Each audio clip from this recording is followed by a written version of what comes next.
السباحة مع الحيتان اتوصفت قبل كده إنها من أروع التجارب اللي ممكن تعيشها على الأرض، والنهاردة أنت هتجربها بنفسك. أنت دلوقتي قريب جدا من الكائنات العملاقة دي، لدرجة إنك ممكن تمد إيدك وتلمسهم.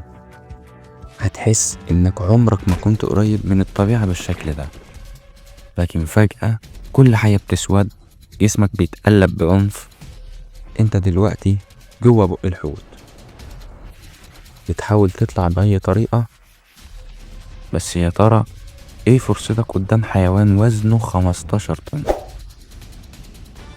معظم الناس هتقولك لو انت اتبلعت من حوت يعني اتحكم عليك بالإعدام. عندهم حق انهم يفكروا كده، بس ده ما يمنعش ان النجاة ممكنة. اسأل رينار تشيمف، مصور ألماني اللي في سنة 2007 اتبلع من حوت وهو بيصور سواحل جنوب أفريقيا. على طول كتم نفسه لحد ما الحوت رجعه تاني وطلعه. طيب لو انت ما اترمتش بسرعة كده، تعال نشوف شوية طرق ممكن تخليك تعيش.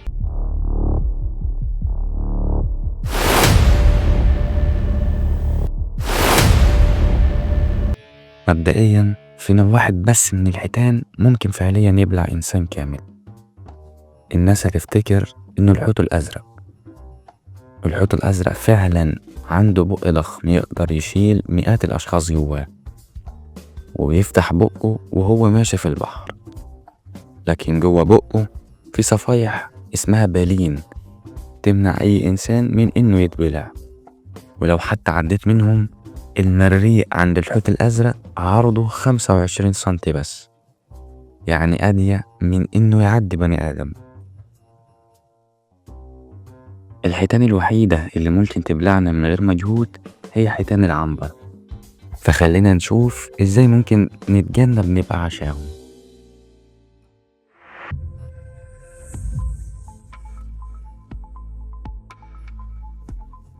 أول حاجة، كور نفسك. ضم دراعك ورجلك على جسمك على قد ما تقدر، ووطي دقنك على صدرك، اتكور زي الكورة الصغيرة. ده هيقلل مساحة جسمك ويقلل فرصة انك تتقطع من اسنان الحوت. حوت العنبر عنده ما بين 18 ل 26 سن في كل جانب من الفك، والسنة الوحيدة ممكن توزن كيلو. حتى وانت متكور لسه هتكون محظوظ لو عديت من بقه من غير ما تفقد ايد او رجل، بس على الاقل هيبقى عندك فرصة. تاني حاجة هقولها لك انك متتوترش. عارف ان الكلام اسهل من الفعل، بس مفيش وقت للخوف. لازم تشتغل بغريزتك وفطرتك الطبيعية. حاول تحسس حواليك في بقه.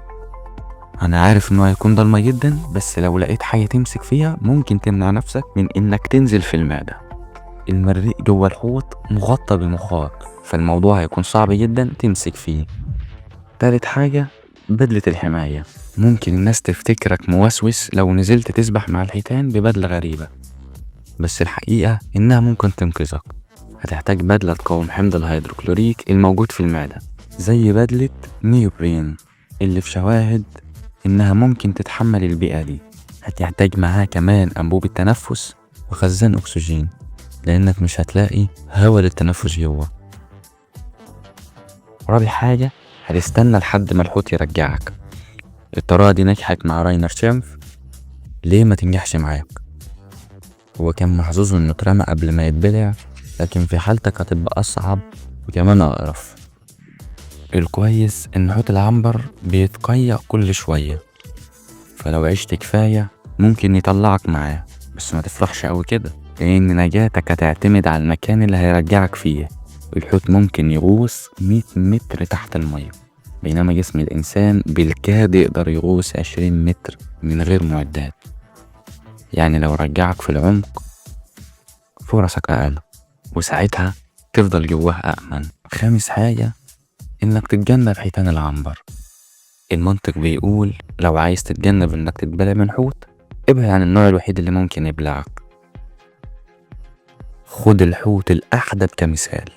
لما يقرب من جمبري صغير بيهجم فجأة، بيفتح بقه ويسيب الأكل يدخل جواه، ولو حاجة أكبر دخلت بيستعمل لسانه ويطلعها برا.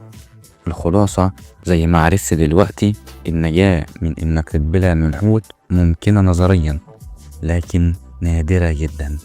الحمد لله إن الحيتان أصلا مش مهتمة بينا، ولو في كائن تخاف إنه ياكلك في البحر يبقى القوش مش الحيتان.